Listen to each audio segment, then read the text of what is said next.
नमस्कार, स्वागत आहे सगळ्यांचं आपल्या आताच्या एक नवीन ब्लॉगमध्ये. तर आत्ताच लाईव्ह चालू होती. तर इकडे उद्या हळद आहे. तिथे स्पीकर चालू आहे, डी जे वगैरेचा आवाज येतो आहे, म्हणून मी आवाज म्यूट करून करून लाईव्ह चालू केली होती. आणि आता ना म्हटलं कुठपर्यंत म्यूट करायचं ना आवाज, सगळ्यांना बोलायलाच पाहिजे असतं, म्हणून मी लाईव्हच बंद करून टाकली बघा. तर सगळ्यांचं जेवण वगैरे झालं का सांगा. 2 दिवस आपले ब्लॉग पण नाही आले, कारण की मला प्रॉब्लेम असल्यामुळे मी ब्लॉग पण करू शकले नाही. ते तर आहेच. ब्लॉग का करू शकले नाही संभवच्या बड्डेचे पण.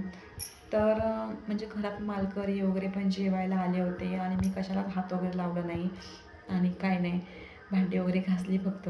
संभवचा बड्डे चालू होता आणि नेमकाच माझं हे पण नेट पण संपलं होतं, म्हणजे बॅलेन्स संपलं होतं माझं, नेट पॅक संपलेलं माझं. त्यामुळे व्हिडिओ पण माझ्या मोबाईलमध्ये करू शकत नव्हते. दुसरं करून करून किती करणार ना. ते काय त्यांना कोणी पाठवलं पण नाही. त्यांनी मला एक व्हिडिओ फक्त भावाने पाठवला. आणि आपणच बाहेर असल्यावरती काहीच होत नाही ना, काहीच करू शकत नाही आपण, बरोबर की नाही. घरी जर असते मी तर सगळं जेवण आवरून तयारी वगैरे करून मी व्हिडिओ केले असते, पण काय करणार. आपण जर मध्ये मध्ये केलं तर हातबोट लागत असतं, म्हणून मी नाही हे केलं, व्हिडिओ वगैरे केले नाही.